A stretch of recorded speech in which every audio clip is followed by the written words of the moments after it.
Hai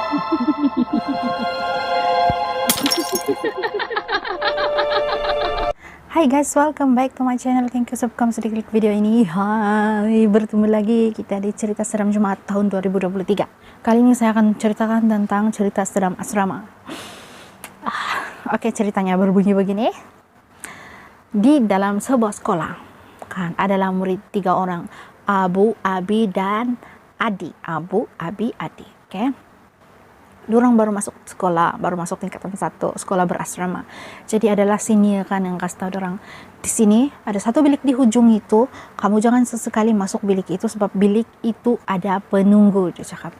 Jadi si Abu, si Abi dengan si Adi ini pun rasa macam whatever, ini zaman modern, mana pula ada hantu-hantuan, tetapi lah menipu kan.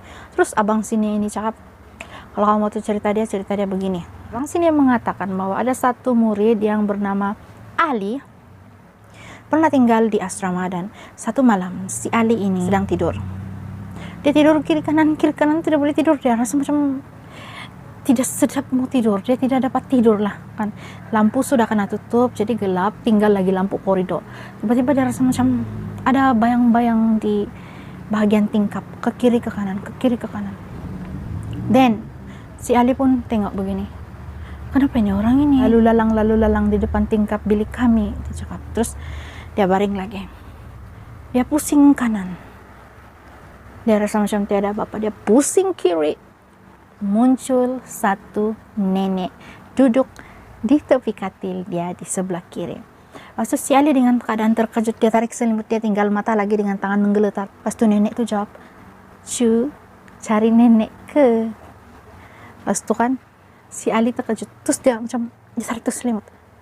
Apa yang saya boleh bantu, Nek?" Dia cakap. Lepas tu nenek tu bilang, "Boleh tolong nenek cari barang nenek yang tersisir di bawah katil kamu," dia cakap. Terus si Ali macam, "Nenek janji kalau lepas saya tolong ambil nenek barang nenek, terus nenek pergi dari sini," dia cakap. Terus, "Baiklah cu," dia bilang tu nenek. Lalu si Ali pun dengan perlahan-lahan dia pergi di bawah katil dia kan, dia menoleh begini, dia tiba-tiba nampak kepala si nenek itu sudah begini di bawah katil dia. Lepas tu dengan darah mengalir di mata, di hidung, di mulut semua. Terus si Ali terkejut lah kan, terus dia tutup mata, dia buka mata kan, dia cari tu nenek tadi masih ada di sebelah dia, tapi dengan keadaan tiada kepala. So si Ali sangat terkejut, dan tiba-tiba dia macam rasa macam badan dia sakit. Dia teriak-teriak, dia meronta-ronta, lompat-lompat dia di atas katil kan, rupa-rupanya dia kerasukan sudah. Jadi Ustadz pun kena panggil. Ustadz Hafiz yang ada di asrama itu, dia datang dan dia macam buat doa-doa orang Islam kan. Lepas tu si Ali pun sembuh, hilang sudah itu makhluk. Tapi dia punya kesan bilik itu kena tutup. Lepas tu si Ali pindah sekolah. Dia bilang, "Nih abang sini ya." Ini cerita dari abang sini, oke? Setelah mendengar cerita Kak tentang Ali itu tadi, Abu, Abi, dan Adi merasakan bahwa cerita itu macam mengaruh. Like, dorang kan tidak percaya cerita-cerita begitu. Jadi dorang pun mau tes, dorang berbincang, "Mari kita pergi curi kunci itu bilik yang di ujung, lepas tu kita coba pula si Ustadz. Dia tahukah tidak kalau kita pura-pura," dia bilang. Jadi dorang pun merancang macam mana dan bagaimana sampai dorang dapat itu kunci bilik paling hujung yang sudah kena kosong dan kena kunci itu. Dan tibalah masa dorang melancarkan project mencoba. So, dorang mulakan dengan dorang masuk di bilik pukul 12 sudah kan, semua orang sudah tidur. Dorang pergi masuk di dom yang kosong itu, bilik kosong, dorang kunci pelan-pelan. Lepas tu kan bilik itu berada di paling hujung. Lepas tu lampu koridor dia tiada, jadi dorang meraba-raba mau cari soket kan. Terus si Abi ini dia teraba sesuatu yang sejuk, terus dia macam melata. Dia cakap, "Mak kau," dia bilang. Terus ngam si Adi pula, dia terus tekan soket, dia jumpa soket, terus keadaan jadi terang kan. "Kau kenapa?" Dia orang tanya si Abi kenapa. Maksud si Abi diam-diam, tapi yang sebenarnya si Abi itu kan masa dia terkejut tuh, dia tersentuh macam tangan orang tapi sejuk, sangat sejuk. So dorang pun si Abi dia tidak cakap sebab dia rasa macam mungkin hayalan dia saja, atau dia terpegang benda-benda yang sejuk di dinding saja, sebenarnya bukan tangan. And then dorang pun melancarkan gerakan menguji nyali. Dorang pun melancarkan dorang punya project untuk menipu. So dorang tanpa segan silu, tanpa takutnya itu kan datang di sana. Terus tiba-tiba si Abi pula teriak-teriak macam dia kerasukan.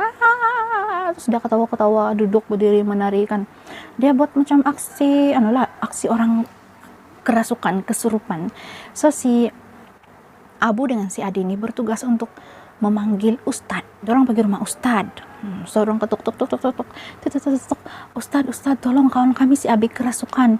Tadi kami coba masuk di bilik yang ujung itu, bilik kosong, tapi tiba-tiba si Abi teriak-teriak, kata melompat-lompat dia di sana. Terus si Ustadz bilang, aduh, istri saya belum balik dari tempat kerja, saya ada anak kecil pula di rumah ini, saya tidak boleh kasih tinggal anak kecil saya tanpa penjagaan. Dia bilang, oke, kamu pergi dulu tengok kawan kamu, nanti saya datang sekejap lagi istri saya akan balik sudah, dia bilang.